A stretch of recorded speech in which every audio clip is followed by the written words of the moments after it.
I, I don't know what to make of that.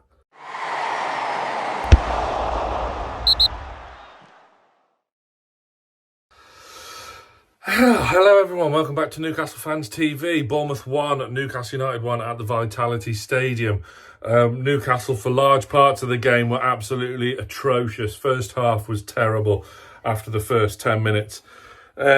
Again, another difficult watch, but we've come out with it with a point, which is more than what we said from last season's game there. Two changes. Obviously, one enforced with Cher's red card against Southampton. Kraft came in as expected. Lloyd Kelly came in for Lewis Hall. Defensively solid, didn't really offer much going forward. I think the story of Newcastle's game really was the substitutions that Eddie Howe made were the difference. Towards the game, apart from the very, very, very end, which we'll get to, Newcastle looked more likely to win in the end. But as I say, for large parts, absolutely atrocious, and some questions need to be asked really going into the final week of the transfer window, because we still look so off it, and the squad isn't there yet. Can we hand on heart say that we are a stronger squad now than what we were at this stage last season? I don't think we can. We're losing Elliot Anderson. Yes, we've lost Minter as well, which doesn't help. We've lost a big pair of voices in the dressing room with Richie and Dummett as well, all for Lloyd Kelly and a goalkeeper Eddie Howe never wanted. God knows what's going on with the goalkeepers at the moment. It seems absolutely crazy. It's so apparent Vlachodimos is just not wanted. It was a transfer to scratch Forest's back after the Elliot Anderson deal for PSR. I digress. The game itself, terrible. And Joe Linton was an absolute colossus, an absolute beast last week.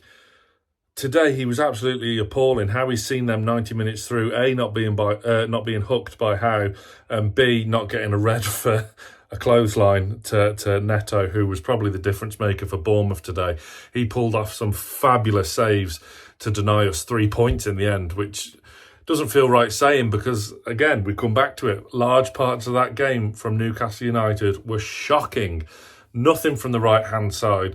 Livramento individually played okay, but improvement was made when Trippier came on. And we need Trippier to stay. He's a class operator. His leadership. We can't be doing away with these leaders from this dressing room, because it was apparent there wasn't a great deal on there in the first half. Yes, Bruno's got the armband now and Burns still on the pitch, but it was still something lacking. Murphy is not good enough for consistent Premier League level. Love him to bits. But how can we have gone 3 years without signing a right winger? What I will say, though, when Barnes came on, he was absolutely superb. Gordon switched to the right. Gordon still looks so far off the pace. No fault of his own, really, because of the congested schedule now between internationals and pre-seasons and post-season tours. Look, he had 45 minutes of pre-season and he started both league games. So he's not going to be fully wound up yet. He will get there. Of course he will, and he's class. He's got the goal today as well by being industrious at the back post from a fabulous delivery from Harvey Barnes. There's no reason why we can't go Barnes on the left, Gordon on the right against Spurs, or indeed midweek at Forest in the Cup.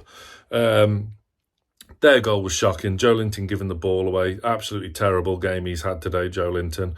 Really uncharacteristic these days from our midfield beast. Just complete polar opposite of what we saw last week when it was back against the Wolves. We've not won 2 in a row from the opening 2 fixtures, I should say, since 97-98. And all of a sudden, if you'd have offered me a point at the start of the day, I probably would have taken it, But, if we're going to go for top 4 in these European places, these are the types of games you need to be getting points from, whether it's 1 or 3. And we've, in one way, we've got away with one today. In another way, we've been desperately unlucky not to steal all 3 points. Dan Burn pulling off a great save from Neto. Neto was superb today. Bruno with a worldly left foot shot going top corner, looked a goal as soon as it left his foot. No. Neto again, superb save. Bournemouth thought they'd won it at the end. I've got to be honest, it's handball. I hope there's not a lot of crying from Bournemouth fans online. I mean, their home support was absolutely dire as it is anyway. All you could hear was the away end, of which Lee was part of, and you will hear more from him. He's got to get a plane home and this afternoon, this evening, so that'll be interesting for him as he rushes back to Heathrow. But yeah, all in all, I don't know. What do you make of that? Tell me in the comments. On the one hand, awful. On the other hand, it was all right. No doubt about it. Improvements needed, though. And the final week of the transfer window, we need reinforcements. We need 2 in. We don't just need 1 centre-half in. We need 2 players in. We need another attacker. Isak did well today, kind of ploughing alone for her, but there's still a bit of a lack of service. It was the subs that made the difference. Willock, I thought he was great, showed lots of energy when he came on. Longstaff's performance was okay, actually, and he was a bit unfortunate to be the one taken off and not Joe Linton, because Joe Linton was that bad. But Joe Linton, what was he doing at the end? Yeah. But yeah, I don't understand the furore on the Bournemouth bench when that goal was disallowed. I know it's frustrating for them, and again, they're probably feeling the same. On the one hand, they're thanking Neto for a marvellous display.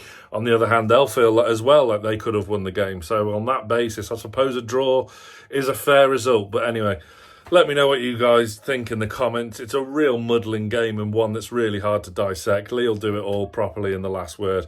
But for now, smash that like button if you'll be so kind, and stay tuned to Newcastle Fans TV.